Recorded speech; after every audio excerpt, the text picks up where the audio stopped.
स्वागत है आपका। मैं हूं आपके साथ प्रियंका और आप देख रहे हैं हमारा खास कार्यक्रम सूबा बोलेगा। सूबा बोलेगा में आज बात करेंगे बेबस परिवार सुनो सरकार।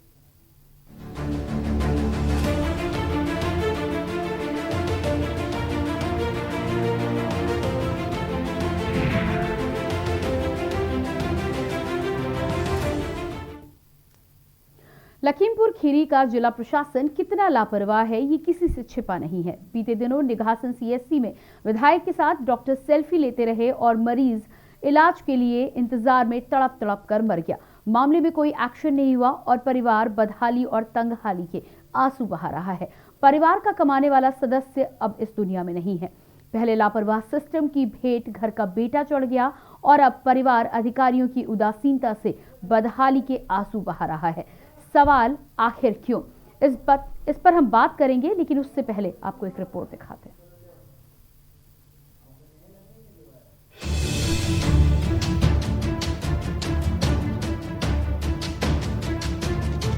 कहते हैं बदहाली जब नियति बन जाए तो जिंदगी बोझ लगने लगती है। परिवार को चलाने वाला ही जब चल बसे तो परिवार कैसे चले, बड़ा सवाल है।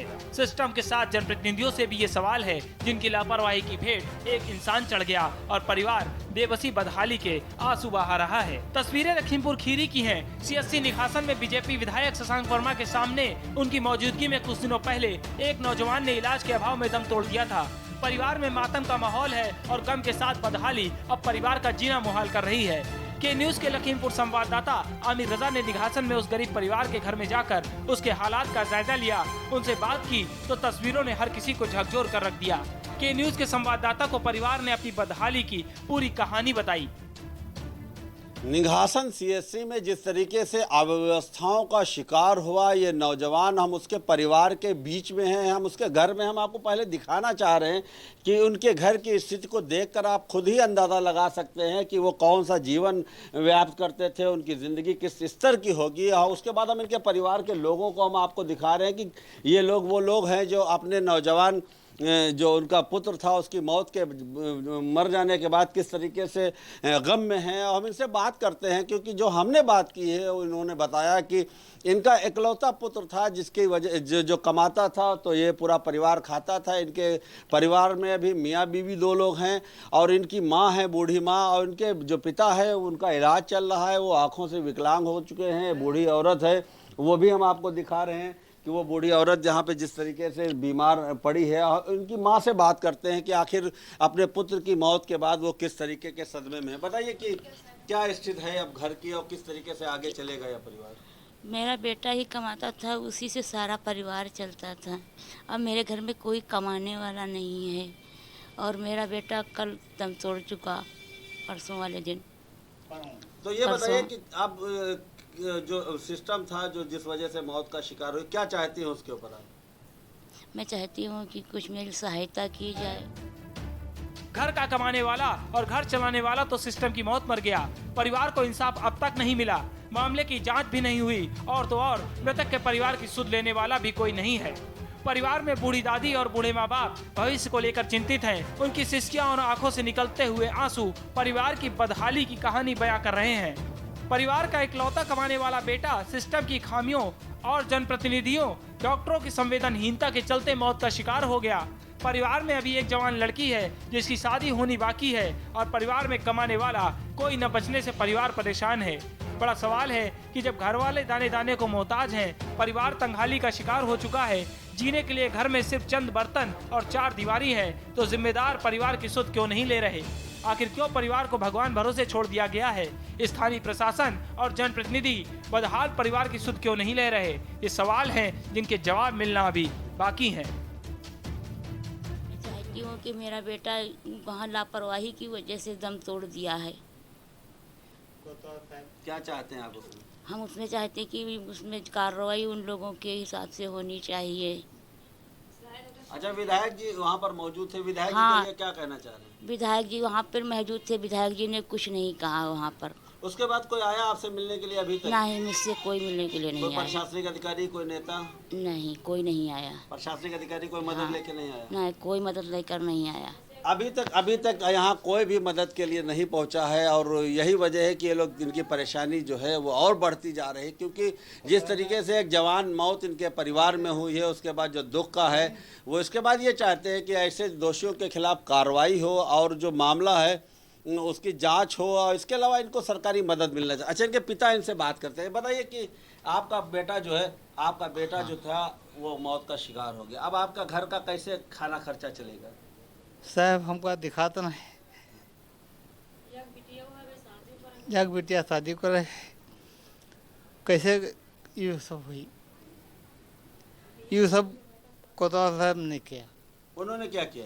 3 घंटा टाइम बहुत होती। तो उन्होंने क्या किया? वो तो, ये तो डॉक्टर की जिम्मेदारी होती है ना। नहीं, वहाँ से निकाला बाहर कि बाहर ले जाओ। उन्होंने साहब देख लो का समस्या गलत सर है, यहाँ तो ड्रामा करने, उसी बात पे 3-4 चप्पड़ मारा आपके? हाँ, और कहा जल्दी इसको ले जाओ बाहर। मामले में अभी तक कोई कार्रवाई हो, कहीं ना कहीं जो ये घटना है वो दिल देने वाली घटना है, उस परिवार के लिए एक बड़ी बात है। आने वाले वक्त में इसका भविष्य क्या होगा ये तो वक्त ही बताएगा। लखीमपुर से के न्यूज़ के लिए आमिर रजा। तो ये रिपोर्ट देखने के बाद आपको जानकारी मिल गई होगी कि किस तरह से इस परिवार के इन दिनों बदहाली के दिन चल रहे हैं। आपको के न्यूज़ के माध्यम से हमने खबर दिखाई थी, जहां पर सीएससी अस्पताल में विधायक के पहुंचने के बाद कहीं ना कहीं डॉक्टर और मेडिकल प्रबंधन विधायक के साथ सेल्फी खिंचवाने के चक्कर में मरीज को देखता हुआ नहीं नजर आया। मरीज 4 घंटे तक एम्बुलेंस के लिए, इलाज के लिए तड़पता रहा और उसके बाद एम्बुलेंस मिली नहीं, रास्ते में रेफर किया गया। लेकिन इससे पहले कि वो दूसरे अस्पताल पहुंचकर इलाज शुरू हो पाता, युवक ने वहीं पर अपना दम तोड़ दिया। इस घटना के बाद परिवार के हालात आपने देखे हैं। परिवार के हालात जिस तरह के बने हुए हैं, कहीं ना कहीं इकलौता बेटा खो देने के बाद, घर में एक कमाने वाला सदस्य खो जाने के बाद किस तरह परिवार की स्थिति हो गई है। ऐसे में अब किस तरह आगे की जिंदगी गुजर बसर होगी, कहीं ना कहीं शासन प्रशासन के द्वारा, सरकार के द्वारा मिलने वाली योजनाओं का यदि सहारा इस परिवार को ना मिला तो आगे की जिंदगी और दूभर होती चली जाएगी। हमारे साथ लखीमपुर से संवाददाता आमिर रजा जुड़ चुके हैं। आमिर रजा के माध्यम से ही जानेंगे, उन्होंने दौरा किया है, ग्राउंड जीरो पर जाकर स्थिति देखी है कि किस तरह से परिवार इन दिनों दिन काट रहा है, क्या क्या मजबूरियां परिवार के सामने हैं।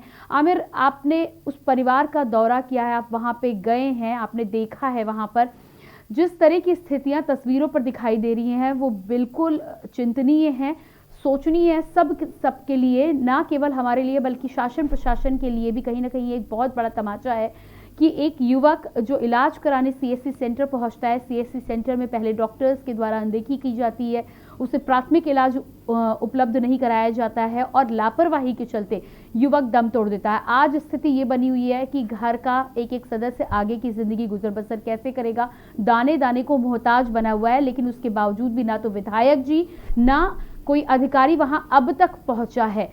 क्या वहां की स्थिति है और साथ ही साथ क्या उन्होंने सोचा है आगे यदि शासन के द्वारा मदद नहीं मिलेगी तो किस तरह से इनका गुजर बसर होगा? जी, आपको बता दें कि जब ग्राउंड जीरो पर के न्यूज़ की टीम पहुंची तो आपको दिखाया गया है कि किस तरीके से वहां पर स्थित है, किस बदहाली की जिंदगी को ये बसर कर रहे हैं। जिस तरीके से आपने बताया कि चिंतनीय है, समाज के लिए चिंतनीय है, वहाँ के जो प्रशासन है उनके लिए, शासन के लिए। हम लोग बात कर रहे हैं, अगर सरकार के जो नुमाइंदे वहां पर बैठे हैं इतना बेहिस है, इतना बेशर्म है कि अभी तक किसी भी प्रशासनिक अधिकारी ने उनके घर पर जाकर पूछने तक की जहमत नहीं की। जब के न्यूज़ की टीम वहां पर पहुंची तो प्रशासनिक अधिकारियों ने उसके परिवार से मिलने की जगह के न्यूज़ संवाददाताओं से, हमारी टीम से मिलकर ये जरूर रिक्वेस्ट करते दिखाई दिए कि इसमें ऐसी खबर ना दिखाइए ताकि हम फंस जाएं या इस तरीके से हम लोग सवालिया घेरे में आए। जब स्वास्थ्य महकमे से बात की गई तो जो उसके सीएमओ है लखीमपुर जिले के आला अधिकारी स्वास्थ्य महकमे के, उन्होंने कहा कि अभी तक इस मामले की उनको जानकारी नहीं थी। लेकिन जब के न्यूज़ ने बताया कि इस तरीके का वीडियो वायरल हो रहा है तो उन्होंने ये जरूर कहा कि इस मामले की जांच के लिए 3 सदस्यीय टीम बनाई गई है, लेकिन हम आपको बता दें ये सिर्फ जबानी बात थी। अभी तक कोई टीम के न्यूज के जाने के बाद वहां तक नहीं पहुंची है। उनसे ये कह दिया गया था कि अगर कोई टीम आए तो उनको संपर्क करे, तो कोई नहीं है, प्रशासनिक अधिकारी वहां नहीं पहुंचे हैं। एक जो क्षेत्रीय लेखपाल होना चाहिए, जो इस अव्यवस्थाओं का शिकार होकर एक आदमी मौत का शिकार हुआ है, अगर कुछ नहीं तो पारिवारिक लाभ जो मिलता है वो तो उनके परिवार को मिल जाता, ताकि 2 वक्त की रोटी मिल जाती उनको। कोई प्रशासनिक अधिकारी नहीं पहुंचा, ना ब्लॉक का अधिकारी पहुंचा है, ना एसडीएम पहुंचा है, ना प्रशासन के आला अधिकारी पहुंचे हैं। यह जरूर कोशिश है, वहां के जो विपक्ष के लोग हैं उन लोगों ने वहां पर जाकर उनसे मुलाकात की है, कुछ मदद भी की है, लेकिन ये मदद उनके लिए पर्याप्त इसलिए नहीं है क्योंकि सरकारी मदद जब होती है तो ऑल टाइम के लिए होती है।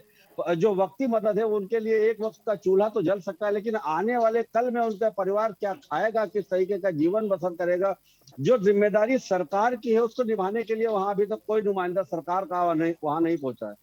जी बिल्कुल, जानकारी दी है कि अभी तक कोई मदद नहीं पहुंची है।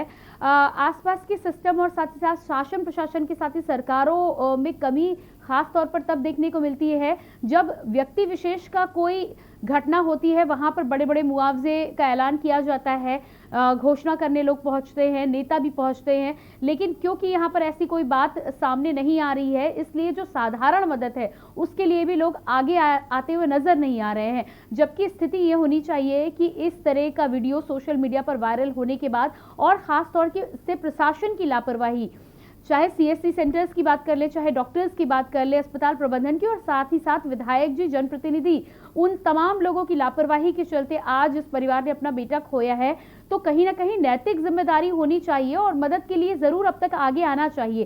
क्या लगता है आपको कि अगर ये चुनावी समय के नजदीक घटना होती या जाति विशेष की घटना होती तो दूसरी तरह से इस नजरिए को देखा जाता? जाहिर सी बात है कि हिंदुस्तान के अंदर जो पैटर्न चल रहा है वो जात विशेष के ऊपर ज्यादा फोकस करते हैं, चाहे मदद की फोकस हो या प्रशासनिक सुविधाओं की फोकस हो, क्योंकि जिस तरीके से संवेदनाएं जो प्रशासन की पूरी तरीके से शून्य हो चुकी है उसका कहीं ना कहीं नजारा जो दिखाई दिया है।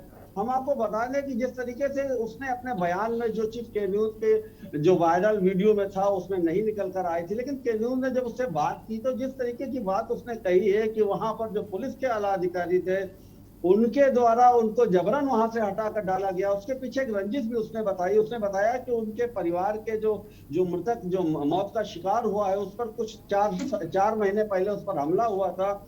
उस हमले में उसकी तरफ से एक एफआईआर दर्ज की गई थी, वो एफआईआर वहां के रसूखदार लोगों के खिलाफ थी।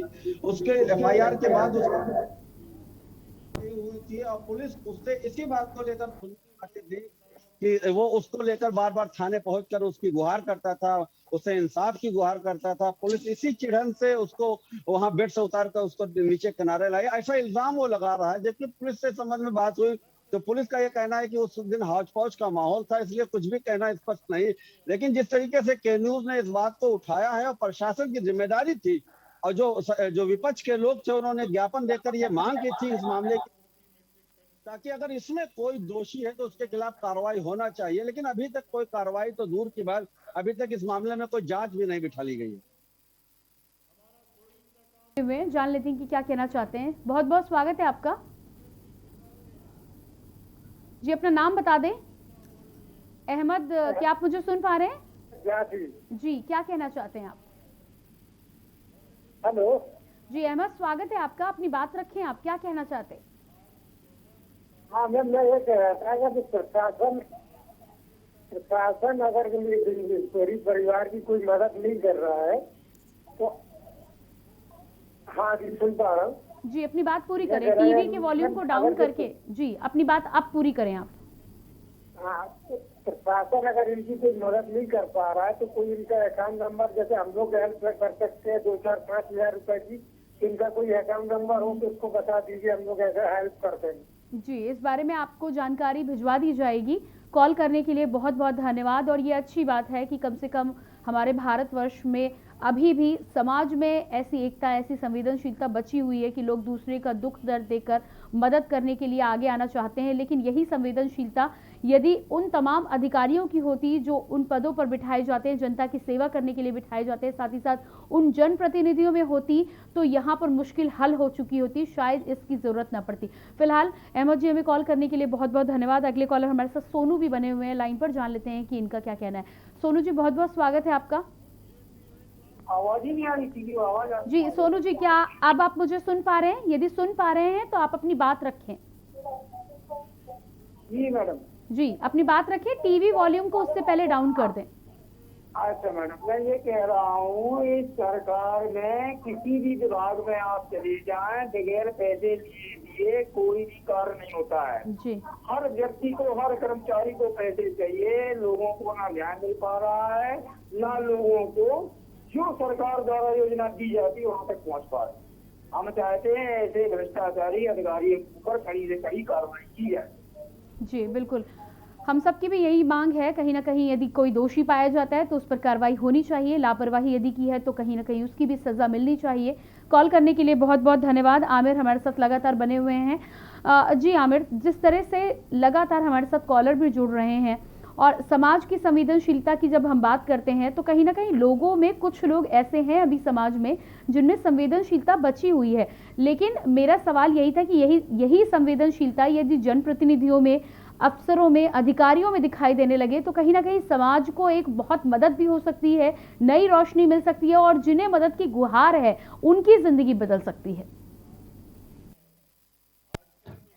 जाहिर से जब कोई जो प्रशासनिक अधिकारी जब अपने पद को संभालता है तो लोक सेवक होने के लिए उससे पहले वो शपथ लेता है कि जनता की सेवा करेगा।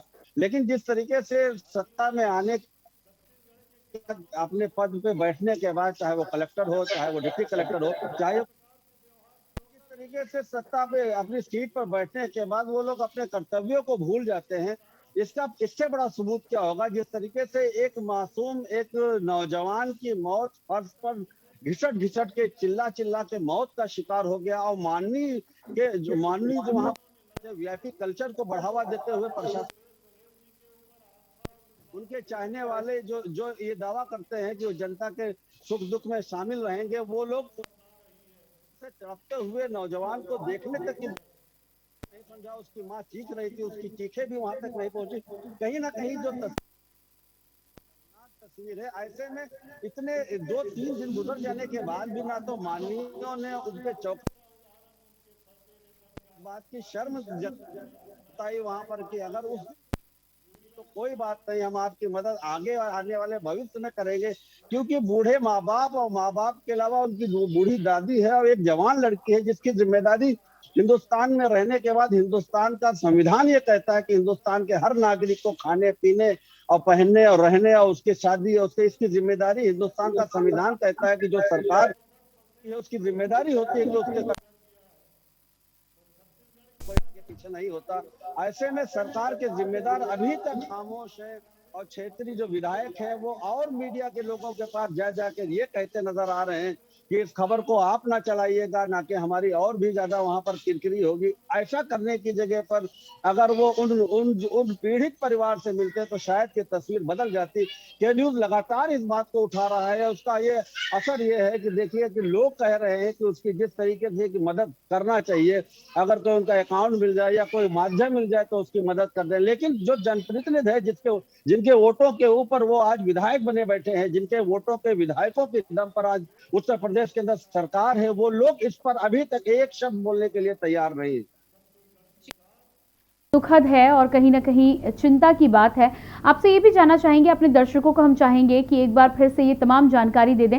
अस्पताल के बारे में ज़रूर जानना चाहूँगी कि युवक जब अस्पताल पहुंचा था, घटना थी, कहीं ना कहीं दर्द से करा रहा था, दर्द से तड़प रहा था, तो प्राथमिक सामुदायिक स्वास्थ्य केंद्र जो है या जो CSC वहाँ पर है, क्या वहाँ पर प्राथमिक इलाज की सुविधाएं मौजूद नहीं है? व्यक्ति जब पहुँचते हैं तो क्या उनको प्रथम दृष्टया जो इलाज मिलना चाहिए वो उपलब्ध ही नहीं होता है? क्योंकि दर्द की बात थी, कहीं ना कहीं दर्द को कंट्रोल किया जा सकता था और यदि कंट्रोल किया जाता तो इतना समय मिल सकता था कि उसे दूसरे अस्पताल तक रेफर करने का जो समय है उस बीच बचाया जा सके। क्या गलती हो गई, साथ ही साथ क्या कमी थी अस्पताल में जिसकी वजह से युवक की जान गई? जी आपको बता दें, दर्शक भी हमारे साथ जो आज जुड़े हैं वो जानना चाहते होंगे कि पूरी घटना क्या है। हम आपको बता दें 4 रोज पहले की ये घटना है। एक युवक निघासन कस्बे का रहने वाला था, जिसके ऊपर 4 महीने पहले एक हमला हुआ था, जिससे उसको काफी उसके जिस्म से खून निकल गया था। वो काफी कमजोर था, वो अक्सर बीमार रहता था। उसकी हालत जब खराब हो गई तो उसकी माँ, उसको गरीब आदमी था, उसके पास प्राइवेट अस्पताल में दिखाने के लिए पैसे नहीं थे। उसकी माँ उसको लेकर यहाँ पर सीएचसी निघासन जाती है और जाकर उसका इलाज शुरू होता है। उसके ड्रिप भी लगाई जाती है। अचानक वहां पर विधायक जी पहुंचने के बाद वहां पर एक दुर्घटना होती है। मरीज होते हैं उनको आनंद फानन में वो लोग रेफर बना देते हैं। जो सीरियस होते हैं, जिनका इलाज वहां पर होना चाहिए था, उनको इलाज ना करके उनका रेफर बना के उनको लखीमपुर रेफर कर देते हैं डिस्ट्रिक्ट हॉस्पिटल में। इसी दौरान ये नौजवान था, वो वहां पर जो दर्द से बिलख रहा था, जिसकी स्थिति खराब थी, उसको उठाकर, जो उसके ड्रिप भी लगी होती है, उनकी माँ का अगर माने तो उसके ड्रिप भी लगी होती है, वहां पर कोतवाल निघासन पहुंचते हैं। पहुंचने के बाद उसका ड्रिप हटवा के उसको वहां पर बेंच पर एक लिटाल देते हैं और कहते हैं इसको यहाँ से ले जाओ, इसको लखीमपुर रेफर किए दे रहे हैं, इसकी हालत गंभीर है। वो उसकी माँ कहती है कि हम लखनऊ, इसको लखीमपुर किस तरीके से ले जाए, हमारे पास प्राइवेट पैसे नहीं। तो वो कहती है हमको अगर सरकारी एम्बुलेंस मुहैया करा दी जाए तो हम उससे चले जाए। तो उसको डांट कर उसको फर्श पर लिटाल देते हैं, कि इसको फर्श पर डाल देते हैं। ये कहते हैं कि जब तक नहीं मिल पाती है प्राइवेट, तब तक आप इसी तरीके से तड़पते रहे। और हम आपको बता दें, जो दूसरी तस्वीर वहां पर, जिसको हमने बाकायदा लाइव वीडियो बनाया, जिसमें विधायक जी मोबाइल दोनों हाथों से चलाते दिखाई दे रहे हैं, उनके चाहने वाले आसपास खड़े हैं, उनके फोटो शूट हो रहा है। उनके पास, उनके मुश्किल से 4 कदम की दूरी पर ये नौजवान फर्श पर तड़प रहा होता है। इसकी माँ वहां चीख चीख कर मदद की गुहार कर रही होती है। और जो डॉक्टर्स है, जो उससे पहले जो उसको देख रहे थे, वो वीआईपी कल्चर को फॉलो करते हुए विधायक के आसपास खड़े होते हैं। यही वजह है कि ये नौजवान अफरा तफरी का और उन डॉक्टर्स की लापरवाही का और जो माननीय है उनकी संवेदनहीनता का शिकार हो जाता है। 4 घंटे ये फर्श पर तड़पता रहता है। 4 घंटे के बाद जब एम्बुलेंस, सारा सिस्टम खत्म हो जाता है, विधायक जी चले जाते हैं और जितनी अफरा तफरी है जब खत्म हो जाती है, तो 4 घंटे के बाद जब एम्बुलेंस आती है, माँ को और उस बच्चे को लेकर लखीमपुर के लिए रवाना होती है। अब कितना दर्दनाक सीन होगा, कितना दर्दनाक दृश्य होगा, रोंगटे खड़े करने वाला, कि जिस माँ की गोद में वो बच्चा तड़प रहा था, वो रास्ते में दम तोड़ देता है। उसके बाद के न्यूज इस खबर को चलाता है। 4 दिन हो गए, अभी तक ना कोई प्रशासनिक अधिकारी वहां पर पहुंचा है, ना कोई नेता वहां पर पहुंचा है। विपक्ष के लोगों ने जाकर कुछ वहां पर फॉर्मेलिटीज जरूर पूरी की है, लेकिन उससे कुछ नहीं होने वाला है। उन्होंने ये बात की, विपक्ष ने बात कही थी कि इस मामले को लेकर धरना प्रदर्शन करेंगे। लेकिन अगर हम समाजवादी पार्टी की बात करते हैं, तो समाजवादी पार्टी इन धरना प्रदर्शन को छोड़कर जिला पंचायत का अपना चुनाव निपटाती दिखाई दी। कहीं ना कहीं संवेदनाएं शासन में बैठे लोगों को है, और विपक्ष के लोग भी जिस तरीके से लापरवाही कर रहे हैं इस मामले को लेकर, जिम्मेदारी उनकी भी बनती है, क्योंकि विपक्ष की बड़ी जिम्मेदारी होती है। अगर सरकार के नुमाइंदे और सरकार का सिस्टम अगर कहीं कुछ फेल होता है, कुछ गलत करता है, तो जिम्मेदारी उनकी बनती है। लेकिन प्रशासनिक अधिकारियों की बात करें, जिनकी नैतिक जिम्मेदारी थी कि कहीं पर अगर प्रशासन के डॉक्टर्स की गलती थी तो उनकी जांच कराए, जांच कराने के बाद उनके खिलाफ कार्रवाई की जाए। लेकिन सीएमओ से जिस तरीके से बात हुई, सीएमओ ने कहा हम इस मामले की जांच करा लेंगे। लेकिन अभी तक 4 दिन गुजर गए हैं, न स्वास्थ्य महकमे का कोई अधिकारी वहां जांच करने के लिए पहुंचा है, और उसके घर में खाने के लिए पैसे नहीं। आस पड़ोस के लोग जो उसको राशन दे आते हैं, उससे वो उनके घर का चूल्हा जल रहा है। जिस तरीके से ग्राउंड रिपोर्ट में हमने दिखाया कि एक छोटे छोटे डिब्बे में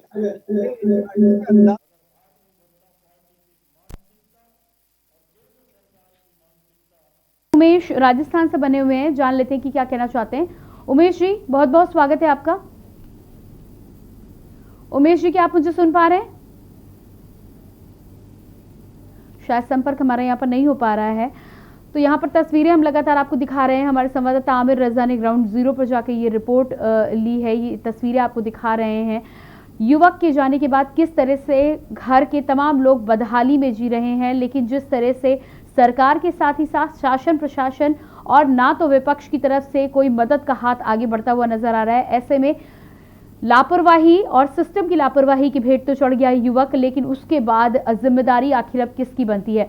आमिर, यहाँ पर लगातार के न्यूज़ के माध्यम से हम इस घटना का जिक्र भी कर रहे हैं, अपने दर्शकों को भी दिखा रहे हैं, और ये तमाम घटना दिखाने का, ये तमाम खबर दिखाने का मकसद सिर्फ एक ही है कि कहीं ना कहीं इस परिवार को न्याय मिल सके, कहीं ना कहीं इस परिवार की मदद हो सके, आगे की ज़िंदगी जो इनकी दूभर बनी हुई है, ज़िंदगी गुजर बसर करने का कोई ज़रिया नहीं बचा है, वो एक ज़रिया उन्हें कहीं ना कहीं मिल सके। यही हमारी खबर दिखाने के पीछे का लक्ष्य है। लेकिन बड़ी बात यहाँ पर यह है कि जिस तरह का रवैया आसपास के तमाम बड़े नेताओं के साथ शासन प्रशासन के अधिकारियों का यहाँ पर नजर आ रहा है, इस तरह के रवैये के साथ इस तरह के दुखी बेसहारा लोगों के लिए आखिर क्या रास्ता बचता है, और इसके बाद किस तरह से वो आगे बढ़ेंगे यदि शासन के लोग इस तरह से मुंह फेरते हुए नजर आएंगे? तो देखिए, जिस तरीके का दृश्य वहाँ बाप जिस तरीके से फूट फूट कर रो रहा था, उसकी बूढ़ी माँ जिस तरीके से फूट फूट कर रो रही थी, और उसके बाद जो उम्मीद होती है प्रशासन से, शासन से कि उसकी कोई मदद की जाएगी, तो कोई मदद नहीं दिखाई दे रही। ये जरूर बात है कि के न्यूज पर इस खबर का प्रसारण होने के बाद, खबर को दिखाए जाने के बाद, कुछ लोग जो समाजसेवी है वहां जरूर मदद के लिए पहुंचे हैं, जिससे उनके घर का चूल्हा तो जल रहा है, लेकिन कितने दिन तक जलेगा, ये बड़ा सवाल है। क्योंकि जिम्मेदारी भी उसके परिवार के आगे बहुत कुछ है। उसका जो बाप है उसको सुनाई नहीं देता है, बूढ़ा बाप है, उसके यहाँ जवान लड़की है, उसका भविष्य क्या है। कहीं ना कहीं जो जिम्मेदार लोग हैं, चाहे पक्ष के लोग हो या विपक्ष के लोग हैं, उनकी जिम्मेदारी बनती है कि उस परिवार की जिम्मेदारी ले। हम आपको बता दें कि हिंदुस्तान का संविधान भी ये कहता है, वहां पर प्रशासनिक अधिकारी है, चाहे कलेक्टर हो, या इन लोगों की भी जिम्मेदारी है कि जिस परिवार के लिए कमाने वाला कोई नहीं है उसको गोद ले सकते हैं। क्योंकि गोद लेने का दिखावा तो ये सरकार लगातार करती चली आई है। जब सरकार बनी थी तभी भी ये कहा गया था कि फला गांव गोद ले लेते हैं, फला सीएससी गोद ले लेते हैं, फला पीएससी गोद ले लेते हैं। तो जाहिर सी बात है, अगर उस परिवार के लिए कोई हाथ बढ़ाकर अगर आएगा तो वो सामाजिक तौर पे भी जो उसकी जिम्मेदारी है उसको भी पूरा करता दिखाई देगा, और व्यवहारिक तौर से जो है वो भी अपनी जिम्मेदारी पूरी करती दिखाई देगा। और जो पार्टी की गाइडलाइन है, पार्टियां जिस तरीके से गोद लेने की परंपरा को चला रही, वो चीज भी पूरी हो सकती है। लेकिन यहाँ तक अभी तक 4 दिन हो गए, वहां पर कोई भी आदमी मदद के लिए इस तरीके से जिम्मेदार हाथ नहीं आए हैं जिससे उसको भविष्य में सुरक्षित हो। जी बिल्कुल आमिर, तो यहाँ करेंगे कि कहीं ना कहीं कोई राजनेता, कोई शासन प्रशासन का अधिकारी यहां तक पहुंचे, क्योंकि सरकार के द्वारा कई ऐसी योजनाएं हैं जिनका लाभ मिल सकता है। जिस तरह से वृद्धा पेंशन माता जी को इनकी मिल सकती है, बच्ची की देखरेख के लिए सरकार कुछ कर सकती है, साथ ही साथ कहीं ना कहीं छोटे मोटे रोजगार की शुरुआत के लिए इस परिवार की मदद की जा सकती है, जिससे मेहनत करके ये परिवार अपना गुजारा बसर कर सके और आगे की जिंदगी किसी तरह बिताने का प्रयास कर सके। इस तमाम जानकारी के लिए आपका बहुत बहुत शुक्रिया। हम लगातार इस पर अपनी नजर बनाए रखेंगे और कोशिश करेंगे कि इस परिवार की मदद के न्यूज़ के माध्यम से हो सके। लगातार हमारा इस खबर के माध्यम से, इस कार्यक्रम के माध्यम से यही प्रयास है कि किसी तरह शासन प्रशासन तक ये गुहार, ये आवाज़ पहुंच सके। जिस मदद की गुहार इस परिवार को है, जिस न्याय की गुहार इस परिवार को है, वो मदद, वो न्याय इस परिवार को मिल सके। और ये जब तक नहीं मिलेगा तब तक हमारा प्रयास यूं ही जारी रहेगा। हमारे इस विशेष कार्यक्रम में इतना ही। बाकी खबरों के लिए आप लगातार बने रहिए के न्यूज़ के साथ। मुझे दीजिए इजाजत, नमस्कार।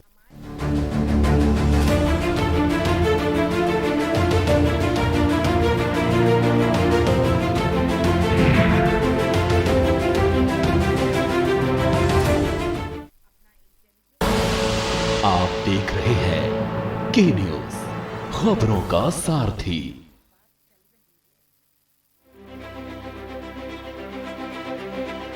कोरोना महामारी के दौरान तीरथ सरकार ने कुशल प्रबंधन और दूरदर्शी नीतियां बनाते हुए कामयाबी के साथ दूसरी लहर का सामना किया है। सरकार ने राज्य के हर गांव, हर कस्बे तक लोगों को सहायता पहुंचाने का कार्य किया है।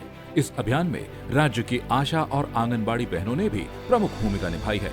प्रदेश के सभी जिलों, कस्बों और वार्ड में घर घर पहुंचकर लोगों को आशा और आंगनबाड़ी बहनों की टीमें जागरूकता संदेश पहुंचाने के साथ ही साथ पोषक आहार और वैक्सीन की अहमियत भी समझा रही हैं। स्वास्थ्य विभाग द्वारा बाकायदा ट्रेनिंग और काउंसलिंग के बाद बीएलओ के नेतृत्व में आशा और आंगनबाड़ी बहनों की टीमें प्रदेश भर में सरकार की तरफ से बांटे जा रहे राशन, सैनिटाइजर, दवाएं और मास्क सहित सभी जानकारियां प्रदेश के कोने कोने में हर एक जरूरतमंदों तक पहुंचा रही हैं। कोरोना संक्रमण की चुनौती में राज्य सरकार की सहयोगी बनी आशा और आंगनबाड़ी बहनों की टीमें राज्य सरकार और समाज के प्रति अपनी जिम्मेदारी निभाते हुए टीकाकरण केंद्रों पर सोशल डिस्टेंसिंग का पालन करवाने के साथ साथ प्रदेश में वैक्सीनेशन के लिए लोगों को प्रेरित कर रही हैं।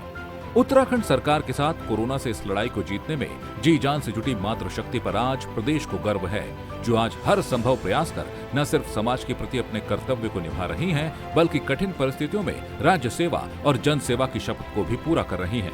आप भी कोरोना के विरुद्ध इस युद्ध में आशा और आंगनबाड़ी बहनों का सहयोग करें और उत्तराखंड को कोरोना मुक्त बनाएं।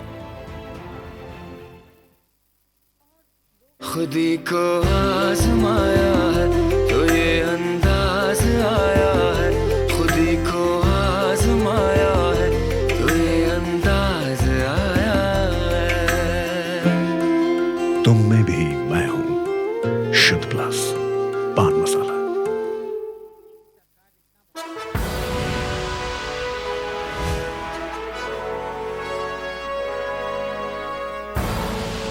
आप देख रहे हैं के न्यूज, खबरों का सारथी। मन की बात कार्यक्रम में पीएम मोदी ने कोरोना टीके पर की बात, वैक्सीन पर अफवाहों को किया खारिज, कहा वैक्सीन लगवाने से न डरे। अपने पैतृक गांव पहुंचते ही राष्ट्रपति रामनाथ कोविंद हुए भावुक, माथे पर लगाई मिट्टी, बोले कभी नहीं सोचा था प्रेसिडेंट बनूंगा।